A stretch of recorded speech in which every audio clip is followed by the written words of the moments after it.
నమస్కారం, welcome to C news. నా పేరు కృష్ణకుమార్. న్యూస్లో ముందుగా హెడ్లైన్స్.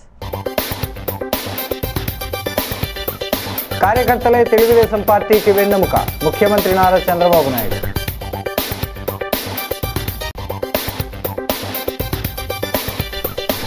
సమస్యలకు శాశ్వత పరిష్కారం చూపించాలి, లింగంపేట వాంబే గృహాల వద్ద ఎమ్మెల్యే పర్యటన.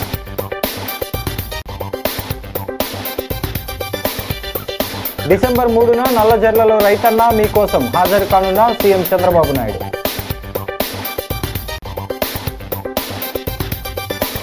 ఎస్కేఆర్ హాస్టల్లో 7.5 లక్షలతో టాయిలెట్లు శంకుస్థాపన చేసిన ఆదిరెడ్డి చల్లా యాళ్ళ.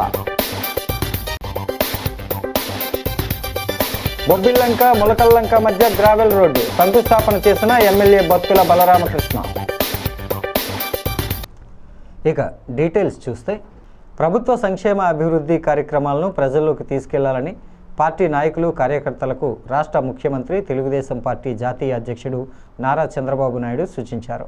పార్టీ కార్యకర్తలందరికీ తగిన ప్రాధాన్యత ఉంటుందన్నారు. ఏలూరు జిల్లాలో సామాజిక పెన్షన్లు పంపిణీ చేయడానికి వచ్చిన సీఎం చంద్రబాబు ఈ సందర్భంగా ఉంగుటూరు నియోజకవర్గం పరిధిలోని గొల్లగూడెంలో కార్యకర్తలతో సమావేశం నిర్వహించారు. అధినేత చంద్రబాబు 1000 మంది కార్యకర్తలతో విడివిడిగా ఫోటోలు దిగారు. పార్టీకి వెన్నెముకగా భావించే కార్యకర్తలతో ఓ గంట సేపు నిలబడి ప్రతి ఒక్కరి భుజాన చెయ్యేసి అధినాయకుడు ఫోటోలు దిగటం మా జీవితంలో మరపురాని సందర్భమని తెలుగు తమ్ముళ్లు ఆనందం వ్యక్తం చేశారు. చంద్రబాబు మాట్లాడుతూ, పార్టీ పురోభివృద్ధికి పనిచేసిన ప్రతి ఒక్కరికి తగిన ప్రాధాన్యత లభించేలా కూటమి ప్రభుత్వం చిత్తశుద్ధితో పనిచేస్తుందని అన్నారు. టెక్నాలజీ, సబ్జెక్ట్, కెపాసిటీ, స్కిల్స్ ఇవన్నీ నేర్పిస్తాం. అదే సమయంలో బూత్ నుంచి పంచాయతీ వరకు జోనల్గా పెట్టి అక్కడ కూడా శిక్షణ కార్యక్రమాలు పెడతాం. అందరినీ సమర్థవంతమైన నాయకులుగా తయారు చేసి మీ సమర్థతో రాబోయే రోజుల్లో ఎక్కడ కూడా మనకు మైనస్ అనే మాట రాకుండా చేయడానికి ప్రయత్నం చేస్తున్నాం. కొత్తగా ఓ ప్రోగ్రాం తీసుకున్నాం. 4850 బూతుల్లో మనకు మైనస్ వచ్చింది హిస్టారికల్గా చాలా ఎలక్షన్లో. దానికి ఈరోజు ఒక 850 మంది లీడర్స్ని పంపించి స్ట్రక్చరల్ డిఫెక్ట్స్ ఉంటే కరెక్ట్ చేయమని, మనకి ఇన్ఫ్రాస్ట్రక్చర్ లేకపోతే బిల్డప్ చేయమని, అక్కడ నాయకత్వం లేకపోతే ఎట్లా చేయాలని చెప్పడం. రెండోది, ఏ కారణాల వల్ల అక్కడ మనకు ఓట్లు రాకుండా పోతున్నాయి, మీరు అది కూడా గుర్తుపెట్టుకోవాలి. ఎప్పుడు కూడా, ఇప్పుడు నేను వచ్చాను ఇక్కడికి, ఈరోజు అలయన్స్లో మనం పెట్టుకున్నాం. అలయన్స్లో పెట్టుకున్నప్పుడు తెలుగుదేశం పార్టీ కార్యకర్తల్ని హుషారు చేస్తే మొన్న గెలిచిన దానికంటే ఎక్కువ మెజార్టీతో గెలిచే అవకాశం వస్తుంది. అట్లా కాకుండా తెలుగుదేశం పార్టీ నీరు గారిపోతే మెజార్టీ తగ్గిపోతుంది. ఇంకొక పక్క ఎవ్రీ ఓట్ ఈజ్ ఇంపార్టెంట్. ఆ ఓట్ రావాలంటే ఇవన్నీ కూడా చేయాలి. అనునిత్యం రీకాల్ వాల్యూ ఉండాలి. తెలుగుదేశం పార్టీ కార్యకర్త ప్రతి ఒక్క గ్రామంలో ప్రతి ఒక్క ఓటర్ని కలిసే పరిస్థితి వస్తే, అదే 45 ఏళ్ళు చేశాం. ఇప్పుడు కూడా మనం ఆ కార్యక్రమం చేస్తే అక్కడ ఓడిపోయే పరిస్థితి రాదు. కార్యక్రమాలు చేసినా మీరు గ్రామాల్లో మాట్లాడకుండా గమ్మునుంటే కొన్ని రోజుల తర్వాత లీడర్షిప్ ఇన్యాక్టివ్ అవుతుంది, ఓటు బ్యాంక్ కనుమరుగవుతుంది, తర్వాత మనం కనుమరుగైపోతాం. ఇక్కడ ఎందుకు ఇది ఉందంటే, మనం ఎప్పటికప్పుడు రీస్ట్రక్చరింగ్ చేసుకుంటూనే వస్తున్నాం. ఒక నాయకుడు కానీ ఇదైతే ఇంకొక నాయకుడిని తెస్తున్నాం, ఈయన పోరాడకపోతే ఇంకొకరిని పెట్టి పోరాడుతున్నాం. అందుకే తెలుగుదేశం పార్టీ ఎప్పుడు కూడా చాలా ఎఫెక్టివ్గా ఉంటుంది. దయచేసి మళ్ళీ, ఎందుకంటే ఎక్కువ టైం అయిపోతుంది, నాకు మళ్ళీ భయం వేస్తుంది ఫోటోలు మిస్ అయిపోతామని. నేను ఒకటే మిమ్మల్ని అందరినీ కోరుతున్నా, మళ్ళీ చెప్తున్నా, పార్టీ ఇచ్చిన కార్యక్రమాలు తూచా తప్పకుండా మీరు ప్రయత్నం చేయండి. మిమ్మల్ని ఏ విధంగా ఆదుకోవాలో ఆదుకునే బాధ్యత నాది. నాయకత్వం ఎప్పటికప్పుడు మీకు క్లారిటీ ఇస్తాం, అది ఫాలో కండి. శాశ్వతంగా మీరు, నేను గౌరవప్రదంగా మనం అనుకున్న పనులు చేసి ప్రజలు కూడా శభాష్ అనే విధంగా, సమాజం గౌరవించే విధంగా చేసే బాధ్యత నాదని మరొక్కసారి మీ అందరికీ విజ్ఞప్తి చేస్తూ, స్థానిక 39వ డివిజన్ లింగంపేట వాంబే గృహాల వద్ద రాజమహేంద్రవరం సిటీ ఎమ్మెల్యే ఆదిరెడ్డి శ్రీనివాస్ పర్యటించారు. అలాగే లింగంపేట 1వ వీధిలో సీసీ రోడ్లు, డ్రైనేజీ నిర్మాణం పనులు త్వరితగతిన పూర్తి చేయాలని అధికారులకు సూచించారు. స్థానికంగా నెలకొన్న సమస్యల కారణంగా వాంబే గృహాల ప్రజలు ఇబ్బందులు పడుతున్నారన్న సమాచారం అందుకున్న ఆయన డివిజన్ ఇన్ఛార్జ్ హితకారిణి సమాజం chairman doctor Yalla Pradeep, TDP నాయకులు, నగరపాలక సంస్థ అధికారులతో కలిసి పర్యటించారు. వాంబే గృహాల వద్ద గతంలో ఏర్పాటు చేసిన మంచినీటి మోటారు సక్రమంగా పనిచేయకపోవడం వల్ల ప్రజలు నీటి అవసరాలకు ఇబ్బందులు పడుతున్న కారణంగా వెంటనే అంచనాలు తయారు చేసి నూతనంగా మోటారు ఏర్పాటు చేయాలని నగరపాలక సంస్థ అధికారులకు సూచించారు. వాంబే గృహాల్లోని పలు బ్లాకుల్లో సెప్టిక్ ట్యాంకుల సమస్యను, డ్రైనేజీల సమస్యను శాశ్వత పరిష్కారం చూపించాలని ఆదేశించారు.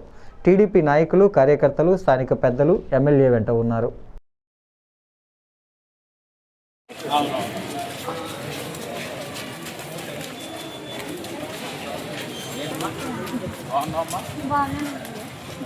ఈవిడ దగ్గర నుండి చేయిస్తుంటే మీరెవరు చేయడానికి, ఇది మా ప్రభుత్వం అని చేసే పని ఆపిస్తారు. ఇదిగో వచ్చింది ఆవిడ 4 సంవత్సరాలు అయింది. ఇప్పుడు మరలా కష్టపడి ఇప్పుడు మనం చేయిస్తున్నాం. గవర్నమెంట్ మారేసరికి అందరూ రోజులు పోయారు, దొరకట్లేదు మనుషులు. మాట్లాడుతున్నాం అమ్మా, అది కూడా ఏంటన్నా చూద్దాం. బానే ఉందా లా అండ్ ఆర్డర్? ఇక్కడ జస్ట్ ఏదో యూనిట్ అంతే, ఇండస్ట్రీ కాదు. మాట్లాడేది ఇండస్ట్రీ అయితే ఆపేస్తాం. చూడు ప్రదీప్, ఎప్పుడైనా ఇండస్ట్రీ సౌండ్ వస్తే ఆపేయాలి. Telugu Desam favourite sir.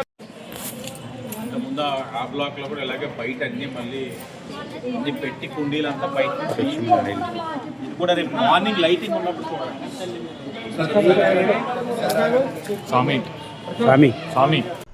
డిసెంబర్ 3న తూర్పుగోదావరి జిల్లా నల్లజర్లలో నిర్వహించనున్న రైతన్న మీకోసం కార్యక్రమంలో రాష్ట్ర ముఖ్యమంత్రి నారా చంద్రబాబు నాయుడు పాల్గొననున్నారని జిల్లా కలెక్టర్ కీర్తి చేకూరి తెలియజేశారు. నల్లజర్లలో ముందస్తు ఏర్పాట్లను అధికారులతో కలిసి పరిశీలన చేశారు. స్థానిక శాసనసభ్యుడు మద్దిపాటి వెంకటరాజుతో కలిసి ముఖ్యమంత్రి కార్యక్రమాల సమన్వయకర్త పెందుర్తి వెంకటేష్ పరిశీలించారు. కలెక్టర్ కీర్తి చేకూరి మాట్లాడుతూ సీఎం పర్యటన విజయవంతం చేయటంలో అన్ని విభాగాలు సమన్వయం చేసుకొని ముఖ్యమంత్రి పర్యటనను పూర్తిస్థాయి సన్నద్ధతతో నిర్వహించాలన్నారు. సీఎం పర్యటన దృష్ట్యా ప్రోటోకాల్, భద్రత, ప్రజా రవాణా నియంత్రణ, హెలీప్యాడ్, స్టాల్స్, రైతుల సమావేశం, ముఖాముఖి ప్రతి అంశంపై క్షేత్రస్థాయిలో సమగ్ర ఏర్పాట్లు చేయాలని ఆదేశించారు. పెందుర్తి వెంకటేష్ మాట్లాడుతూ ముఖ్యమంత్రి పర్యటనను అత్యున్నత ప్రమాణాలతో విజయవంతం చేయడానికి అన్ని విభాగాలు సమన్వయంతో పనిచేయాలన్నారు. Joint collector Y Meghaswaroop, SP D Narasimhakishore, అదనపు ఎస్పీ మురళీకృష్ణ, ఆర్డీఓ రాణి సుస్మిత, జిల్లా వ్యవసాయ అధికారి ఎస్ మాధవరావు తదితరులు ఈ కార్యక్రమంలో పాల్గొన్నారు. అది palm oil plantation 2 years old plant. అంటే కోకో అంతర్పంటగా ఉన్న palm oil. First pure palm oil, తర్వాత కోకో ఆపోజిట్ ఒక section. So it would be a bigger German hanger, ma'am. So earlier the అది palm oil plantation 2 years old plant. है ma'am, helipad है हमारे पास नहीं.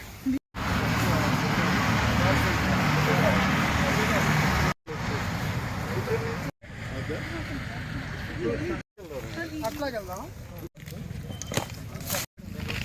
ప్రాణాలు ఉన్నాయి కదా, ఈ ప్రాణాలు మీకు అక్కడ రోడ్డు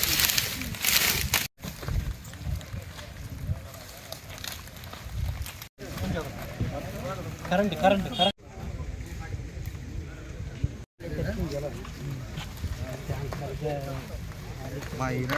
యుగ పురుషుడు, సంఘ సంస్కర్త కందుకూరి వీరేశలింగం స్థాపించిన హితకారిణి సమాజం ఆధ్వర్యంలో నడుస్తున్న విద్యా సంస్థల అభివృద్ధికి చిత్తశుద్ధితో కృషి చేస్తున్నామని, కందుకూరి ప్రతిష్టను కాపాడటానికి పనిచేస్తామని చైర్మన్ డాక్టర్ యాళ్ల ప్రదీప్ సుకుమార్ వెల్లడించారు.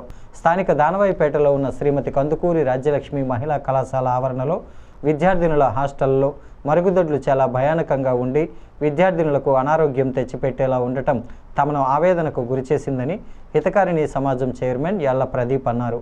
మంగళవారం ఆయన హితకారిణి సమాజం మాజీ చైర్మన్, మాజీ MLC Adireddy Apparao, Aryapuram cooperative bank chairman, Hitakarini సమాజం మాజీ చైర్మన్ చల్లా శంకర్రావుతో కలిసి 7.5 లక్షలతో నిర్మాణం చేసే 40 మరుగుదొడ్ల బ్లాక్కు కొబ్బరికాయలు కొట్టి శంకుస్థాపన చేశారు. హాస్టల్లో విద్యార్థినులకు మంచి పౌష్టికాహారం, వసతి సదుపాయం కల్పించడంతో పాటు స్లాబ్ మరమ్మతులు కూడా చేపడుతున్నామని వివరించారు. కందుకూరి ఆశయ సాధనకు పాటుపడే యల్ల ప్రదీప్ డైరెక్టర్ల బృందాన్ని నియమించారని ఎమ్మెల్యే ఆదిరెడ్డి శ్రీనివాస్కి కృతజ్ఞతలు తెలిపారు. కార్యక్రమంలో హితకారిణి డైరెక్టర్లు, హాస్టల్ వార్డెన్ ఎం విశాలాక్షి, ఇతర సిబ్బంది పాల్గొన్నారు.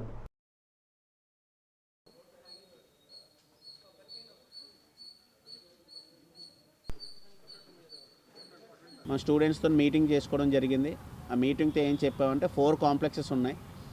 10 కింద ఒక ఇటువైపు ఒక రైట్ సైడ్ ఒక 10 ఇటు లెఫ్ట్ సైడ్ ఒక 10, పైన ఒక 10, ఇటుపక్క ఒక 10, అలా 4 బ్లాక్స్ ఉన్నాయి.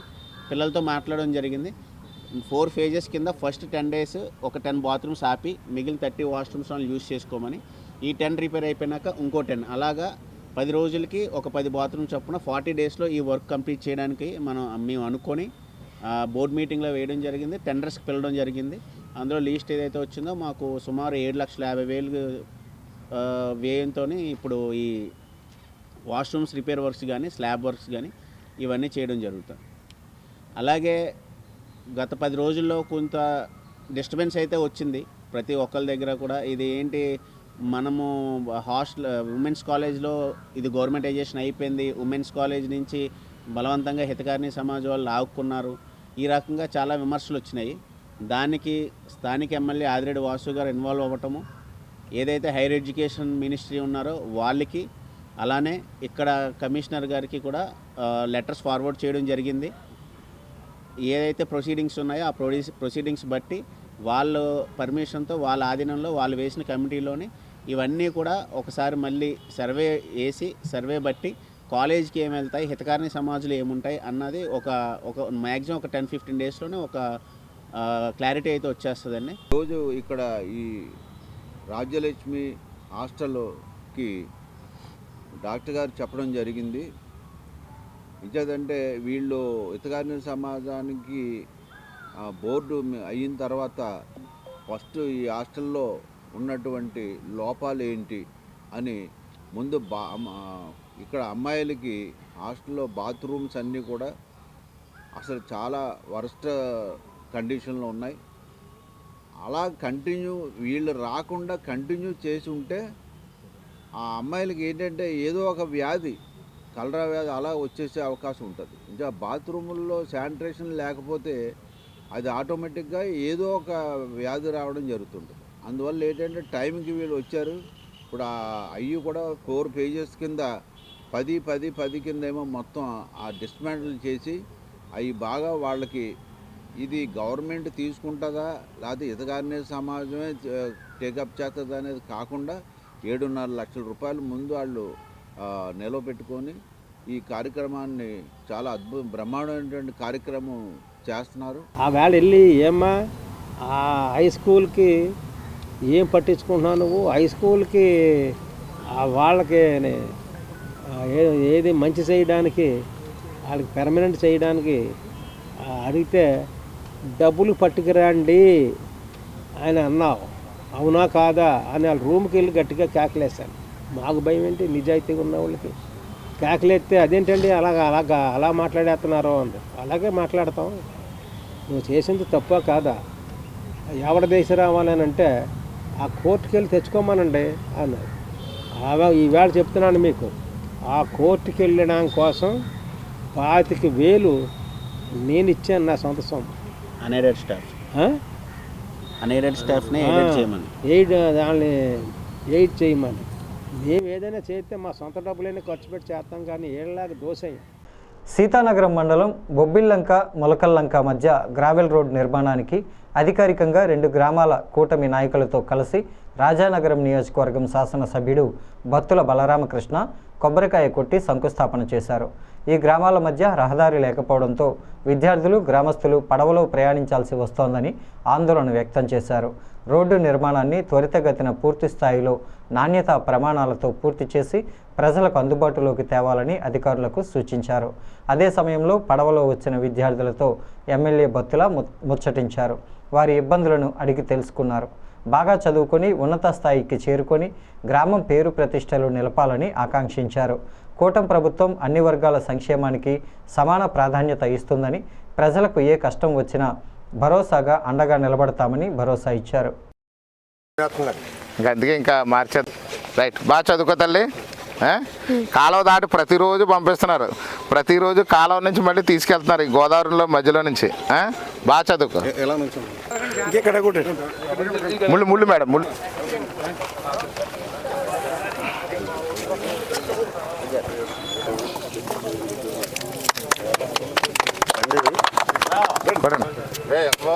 పర్లేదు.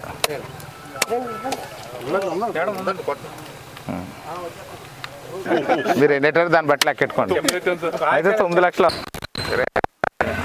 నమస్కారం. ఈ యొక్క బొబ్బుల్లంక ములకల్లంక మధ్యలో గోదావరి మధ్యలో ఉన్నటువంటి రోడ్డు ప్రతి సంవత్సరం కూడా రైన్ సీజన్ స్టార్ట్ అవగానే ఆ యొక్క వరదలో మునిగిపోద్ది. అదేవిధంగా రోడ్డు కొట్టుకెళ్ళిపోతుంటుంది. ప్రతి సంవత్సరం నవంబర్ డిసెంబర్ ప్రాంతంలో ఈ వాటర్ లెవెల్ తగ్గిన తర్వాత మళ్ళీ రోడ్డు పోస్తారు, తాత్కాలికమైన రోడ్డు. ఆ రోడ్డు పోసుకుని ఈ యొక్క ప్రజా సౌకర్యం కోసం ప్రజా రవాణా, అదేవిధంగా రైతుల సౌకర్యం కోసం రైతు రవాణా, ఈ స్టూడెంట్స్ ముఖ్యంగా ఈ పడవలు తిరగడం ఇబ్బంది కాబట్టి ఈ సమయంలో మనం రోడ్డు వేసి ప్రభుత్వం ఎప్పుడు ఇస్తూ ఉంటుంది. అదేవిధంగా ఈ సంవత్సరం కూడా ఈ రోడ్డు వేయాలని చెప్పి ఇక్కడ స్థానిక కూటమి నాయకులు అలాగే ఈ 2 గ్రామాల పెద్దలు కోరిక మేరకు గౌరవ కలెక్టర్ గారి దృష్టిలో పెట్టాను. కలెక్టర్ గారి శాంక్షన్ కూడా ఇస్తామని చెప్పేసి ప్రపోజల్ అంతా రెడీ అయింది. ఈ రోడ్డు స్టార్ట్ చేసి మనం కంప్లీట్ చేసి ఇస్తే రైతులు అటుపక్క పండిన పంట ఈ పక్కకు తెచ్చుకోవడానికి వీలుగా ఉండే విధంగా కూడా అది రోడ్డు ఉపయోగపడుద్ది. లేకపోతే పంట అంతా కూడా అటుపక్కన ములకల్లంకలోనే ఉండిపోయి బొబ్బులంక తెచ్చుకోవడానికి కూడా అవకాశం లేని పరిస్థితి ఇక్కడ ఉంటుంది. అదేవిధంగా చూస్తే కూలీలు భారీ సంఖ్యలో కూడా ఈ యొక్క బొబ్బుల్లంక నుంచి ములకల్లంక వెళ్లాల్సినటువంటి అవసరం ఉంది వ్యవసాయ పనుల నిమిత్తం. దానివల్ల బోట్స్లో 20 మంది ఎక్కాల్సింది 100 మంది కూడా ఎక్కేస్తున్నారు. ప్రమాదాలు కూడా జరిగే అవకాశం ఉంది. అందువల్ల ముందస్తుగానే మనం ఆ యొక్క రైతులను అప్పుడే కూలీలు అది తీసుకెళ్ళొద్దని చెప్పి ఈ యొక్క యుద్ధ ప్రాతిపదిక మీద ఈ రోడ్డును పూర్తి చేసి ఈ రోడ్డు వేసి వాళ్ళకి యొక్క సౌకర్యవంతంగా ఉండే విధంగా వ్యవసాయ పంటలు తెచ్చుకోవడానికి, కూలీలు వెళ్ళడానికి, విద్యార్థులు అటు ఇటు తిరగడానికి, అక్కడ ప్రజలు ఏ పనులున్నా అటు ఇటు తిరగడానికి ఉండే విధంగా కూడా తాత్కాలికమైన రోడ్డు ఇమీడియట్గా మనం స్టార్ట్ చేస్తున్నాం. కలెక్టర్ గారి దృష్టిలో కూడా పెట్టాం. ఈ శాంక్షన్ కూడా త్వరలో వస్తుంది. కాకపోతే ఎమర్జెన్సీ కాబట్టి కూటమి నాయకులు అందరూ కలిసి ముందు రోడ్డు స్టార్ట్ చేయాలని చెప్పేసి ఈరోజు వాళ్ళ కోరిక మేరకు అవకాశం ఇవ్వడం అయింది. గౌరవ కలెక్టర్ గారితో మాట్లాడి ఎండిఓ గారితో మాట్లాడి కూడా గ్రాంట్ ఇస్తాము. ముందు ఇంజనీరింగ్ డిపార్ట్మెంట్ వారి ఆధ్వర్యంలో ఇది పూర్తి స్థాయిలో రోడ్డు పోసి ప్రజలకు సౌకర్యవంతంగా తయారు చేస్తాం. Thank you. అర్హులైన పేదలందరికీ పెన్షన్ అందించే విధంగా కూటమి ప్రభుత్వం కృషి చేస్తోందని, పేద ప్రజల సంక్షేమమే ధ్యేయంగా పనిచేస్తున్నామని రాజమహేంద్రవరం రూరల్ శాసనసభ్యుడు గోరంట్ల బుచ్చయ్య చౌదరి పేర్కొన్నారు. శాటిలైట్ సిటీలో ఆయన పింఛన్లు పంపిణీ చేశారు. రాష్ట్ర ప్రభుత్వం ఎంతో ప్రతిష్టాత్మకంగా నిర్వహిస్తున్న సంక్షేమ కార్యక్రమాల్లో ఒకటైన పెన్షన్ పంపిణీ కార్యక్రమం శాటిలైట్ సిటీలో జరిగింది. గోరంట్ల మాట్లాడుతూ మాట తప్పని మడమ తిప్పని నాయకుడు ముఖ్యమంత్రి చంద్రబాబు నాయుడు అని, అధికారంలోకి వచ్చిన వెంటనే పెన్షన్ పెంచుతామని హామీ ఇచ్చారని, ఇచ్చిన మాట ప్రకారం పెన్షన్ని పెంచి ఇస్తున్న ఘనత కూటమి ప్రభుత్వానిదని అన్నారు. రాష్ట్ర tourism corporation director Vasireddy Rambabu, రాష్ట్ర మహిళా ప్రధాన కార్యదర్శి మజ్జి పద్మావతి, యామాన నారాయణ గౌడ్, పండూరి అప్పారావు, నిచ్చెనకొల్ల సత్యబాబు, ధారా అన్నవరం, ఎంఎస్ఆర్ శ్రీను, బైరెడ్డి సరోజినీదేవి, పెంకే కోటేశ్వరరావు, ఎర్ర రాంబాబు, చౌడాడ లాజర్, గెద్దాడ కృష్ణ, జి నాగేంద్ర, చౌడాడ సునీల్, వెలుగుబండి దుర్గారావు, ప్రసాద్ బాబు, మన్యం శ్రీను, మజ్జి సాయి కిరణ్, ఎంపీడీఓ సునీల్, ఆర్మ్స్ట్రాంగ్, పంచాయతీ కార్యదర్శి కృష్ణ తదితరులు పాల్గొన్నారు.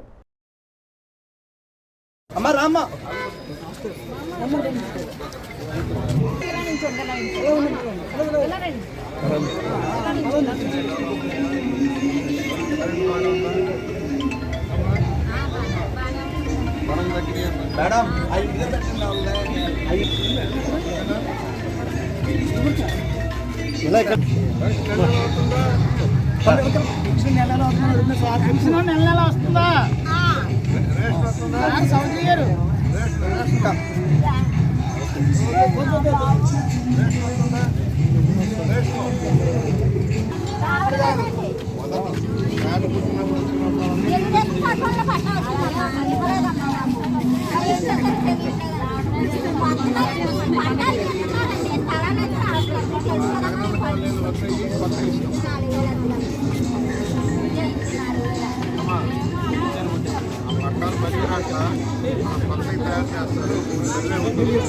కాతేరు శివాలయం ప్రాంగణంలో 14వ తేదీన జరిగే హిందూ సమ్మేళన సభకు ఏర్పాట్లు సమీక్షించడం జరిగింది.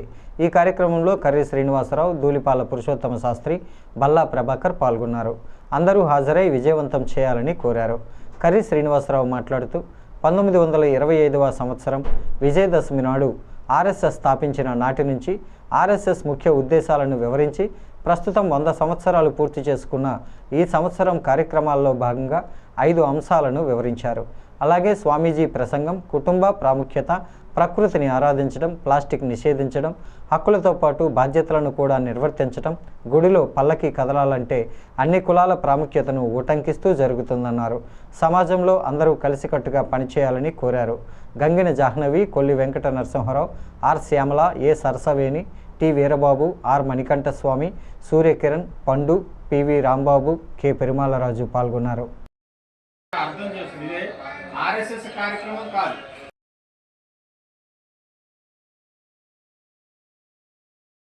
సందర్భంగా విజయదశమి ఉత్సవాన్ని సందర్భంగా రాజమండ్రి నగరంలో 50 వార్డుల్లో జరుగుతుంది. ఈ కాతేరులో కూడా శివాలయం ఆధారంగా ఇక్కడ ఉన్నటువంటి పెద్దలందరూ ఆ కార్యక్రమాన్ని సమాజాన్ని కలుపుకుంటూ వెళ్ళాలి. ఆర్ఎస్ఎస్ అంటే అర్థం చేస్తుంది ఇదే ఆర్ఎస్ఎస్ కార్యక్రమం కాదు. భగవద్గీత పుట్టిన గీతా జయంతి సందర్భంగా గోదావరి ఆశ్రమం ఆధ్వర్యంలో సరస్వతి ఘాట్లో గీతా జయంతి జరిగింది. మానవ జాతిపై వెలుగులు చిమ్మటానికి ఉదయించిన భగవద్గీత మానవాళికి మహోపకారం చేస్తోందని జ్ఞాన సరస్వతి పీఠం వ్యవస్థాపకుడు తోట సుబ్బారావు అన్నారు. ఈ సందర్భంగా భగవద్గీత పఠనంపై మైసూర్ దత్తపీఠం స్వామీజీ గణపతి సచ్చిదానంద ఆధ్వర్యంలో బంగారు పతకాన్ని గెలుచుకున్న ప్రయాగ రమాదేవికి గీతా పురస్కారాన్ని అందజేశారు. ఆశ్రమం వ్యవస్థాపకులు మాదిరాజు శ్రీనివాస్ అధ్యక్షతన జరిగిన ఈ కార్యక్రమంలో హరే శ్రీనివాస నాయకురాలు మాచిరాజు హేమలత ముఖ్య అతిథిగా పాల్గొన్నారు. ఏది తెలిస్తే మానవాళికి మరేది తెలియవలసిన అవసరం లేదో అదే భగవద్గీత అని, ఏ గ్రంథానికి లేని జయంతి భగవద్గీతకు జరుగుతుందని పలువురు వక్తలు తెలిపారు. భారత వికాస్ పరిషత్ పూర్వ రాష్ట్ర అధ్యక్షుడు పివిఎస్ కృష్ణారావు, ఆంధ్రకేసరి యువజన సమితి సభ్యులు దూర్వాసుల సత్యనారాయణ, రఘుపాత్రుని సాయిబాబా తదితరులు పాల్గొన్నారు. यो वैतां ब्राह्मणो वेदां तस्मै ब्रह्मज ब्रह्माजाम् आयुष्केतुमदामतो भागदेन हेम्रणदेवनक्षत्रेत ब्राह्मणवे सर्वादेवताः शतमानं भवति शतमनन्तं भवति शतमैश्वर्यं भवति शतमिति शतन्देहेन्दीर्घमायुः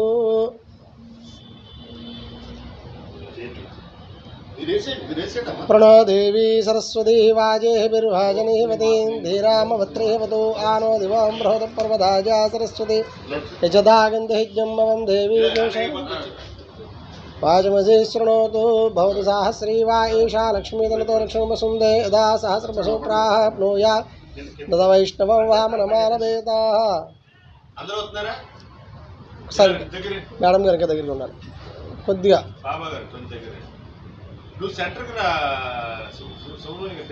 ఈరోజు సాక్షాత్ భగవంతుడు వచ్చి మన మానవాళికి కావలసిన గీతాపదేశం ఇచ్చారు. ఈరోజు చాలా పవిత్రమైన రోజు. ఈ రోజుని మనందరం స్మరించుకోవాలా. ఇంకేదంటే గీత అంటే, భగవద్గీత అంటే మానవ జీవితానికి మాన్యువల్ బుక్ లాంటిది. ఇంకేదంటే అది లేనిదే మనం నడటం కష్టం. అన్ని రకాల దీంట్లో ఉంటాయి. అందుకని దీన్ని అందరూ గౌరవించి అందరూ ఇంట్లో ఒక బుక్ పెట్టుకుంటే రోజు ఒక నమస్కారం పెట్టుకుంటే కనీసం ధన్యులం అందరం. హరే కృష్ణ. ఇవాళ గోదావరి ఆశ్రమం ఆధ్యాత్మిక సేవా సంస్థ వారు ఇవాళ శ్రీమతి ప్రయోగ శ్రీ రామాదేవి గారికి సత్కారం చేయడం చాలా ఆనందం. అంటే ఇలాంటి మనం ఇచ్చింది ఏమి కాదు మా అమ్మకి, కాకపోతే అమ్మకు ఒక పువ్వు ఇస్తేనే అది సత్కారం చేసినట్టుగా. కనుక ఇటువంటిది వాళ్ళు చేసిన దానికి మనం చేస్తే నలుగురికి అందుతుంది అనే ఉద్దేశంతో ఈ యొక్క గోదావరి ఆశ్రమం ఆధ్యాత్మిక సేవ చేస్తుంది. వారికి అందరికీ మా ధన్యవాదాలు. ఈరోజు మరి ఈ అమ్మకి, రమాదేవి అమ్మకి మరి ఈ పురస్కారం అందజేయడం చాలా ఆనందంగా ఉంది. నాకు ఒక శుభ సూచిక ఏంటంటే మన రాజమండ్రిలో ఇటువంటి మాతలు ఉండడం మూలంగా మనందరం కూడా సురక్షితంగా ఉన్నాం. గీతా జయంతి సందర్భంగా ఒక మహోన్నత వ్యక్తిని, అందున దత్తపీఠంలో ఉన్నటువంటి రమాదేవి గారికి ఈ సత్కారం లభించడం ఎంతైనా అదృష్టంగా భావిస్తున్నాం. మరి ఈ సత్కారానికి మా శ్రీనివాస్ గారు ఒక పురస్కారం అని ఒక పేరు పెట్టి దాన్ని దాదాపు 10-15 సంవత్సరాల నుంచి కొనసాగిస్తున్నారు. ఇవాళ గీత ఎవరింట్లో ఉంటే వాళ్ళ రాతలు మారతాయని చెప్పి మనం తెలియజేయచ్చు. అలాగే ఏ మతానికి ఏ కులానికి లేనటువంటి ఒక గీత అనేది, ఒక గీతా జయంతి అనేది జరుపుకోవడం కూడా మన భగవద్గీతకే జరుగుతుంది తప్ప మరి ఏ దానికి కూడా జరగట్లేదు. అలాంటి మరి మహోన్నతమైన కార్యక్రమాన్ని మా మాచిరాజు గారికి మేము అంతా రుణపడి ఉంటామని చెప్పి తెలియజేస్తాం. బేటీ బచావ్ బేటీ పడావ్ బాల్ వివాహ్ ముక్త్ భారత్ కార్యక్రమంలో భాగంగా జిల్లా బాలల పరిరక్షణ విభాగం, మహిళాభివృద్ధి, శిశు సంక్షేమ శాఖ ఆధ్వర్యంలో కడియం ప్రభుత్వ సాంఘిక సంక్షేమ శాఖ బాలికల వసతి గృహంలో అవగాహన సదస్సు జరిగింది. జిల్లా బాలల పరిరక్షణ విభాగం బాలల రక్షణ అధికారి జి క్రాంతిలాల్ మాట్లాడుతూ, విద్యార్థులందరూ మంచిగా చదువుకొని అభివృద్ధి చెందుతూ వ్యక్తిగత భద్రత కూడా చాలా అవసరమని, తల్లిదండ్రులు మరియు గురువులు చెప్పిన మాట వింటూ అభివృద్ధి చెందాలని, అలాగే మంచి స్పర్శ చెడు స్పర్శ గురించి అవగాహన కలిగి ఉండాలన్నారు. ఎవరి స్పర్శ తగిలితే చాలా సంతోషంగా, ఆనందంగా, ఆహ్లాదకరంగా అనిపిస్తుందో అది మంచి స్పర్శ అని, ఇది కేవలం తల్లిదండ్రుల ద్వారా మాత్రమే కలుగుతుందని వివరించారు. ICDS supervisor U Sirisha, RMO Sunil Kumar, జిల్లా బాలల పరిరక్షణ విభాగం outreach worker S Pavani, one stop centre paramedical A Saraswathi, hostel warden AAV Lakshmi, విద్యార్థినులు తదితరులు పాల్గొన్నారు. ఎవరైతే పెళ్లి కూతురు తండ్రి ఉన్నారో, పెళ్లి కొడుకు పేరు పెడతారు వాళ్ళు, ఎవరైతే ఈ యొక్క పెళ్లికి ఫోటో షూట్ చేస్తారో వాళ్ళు, ఎవరైతే ఈ పెళ్లికి అటెండ్ అయ్యి అక్షంతలు వేసి ఆశీర్వదించిన తర్వాత భోజనం చేస్తారు కదా, వాళ్ళు వంట చేసేవాళ్ళు, వంటలు వండేవాళ్ళు, కూరగాయలు కూడా వచ్చిన వాళ్ళు, వీళ్ళందరి మీద కూడా 2 సంవత్సరాలు జైలు శిక్ష, ₹1,00,000 జరిగింది. ఓకేనా? సో ఒక బాల్య వివాహం జరుగుతున్నప్పుడు ఎంతమంది నేను పని చేయాలి? ఎందుకని ఒక అసాంఘిక కార్యక్రమం జరుగుతున్నప్పుడు అది తెలియజేయకుండా, ఆపకుండా దాంట్లో పార్టిసిపేట్ చేసినందుకు వాళ్ళందరూ కూడా శిక్షార్హులు.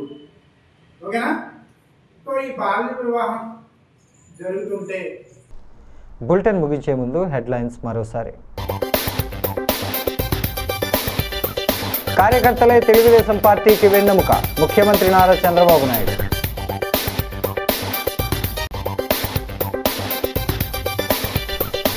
సమస్యలకు శాశ్వత పరిష్కారం చూపించాలి, లింగంపేట వాంబే గృహాల వద్ద ఎమ్మెల్యే పర్యటన.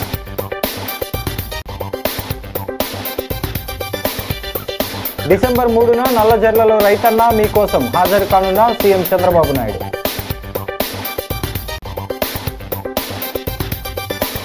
ఎస్కేఆర్ హాస్టల్లో 7.5 లక్షలతో టాయిలెట్లు శంకుస్థాపన చేసిన ఆదిరెడ్డి, చల్లా, యాళ్ళ. బొబ్బిల్లంక ములకల్లంక మధ్య గ్రావెల్ రోడ్డు శంకుస్థాపన చేసిన ఎమ్మెల్యే బత్తుల బలరామకృష్ణ. ఈ వార్తలు ఇంతటితో సమాప్తం. నమస్కారం.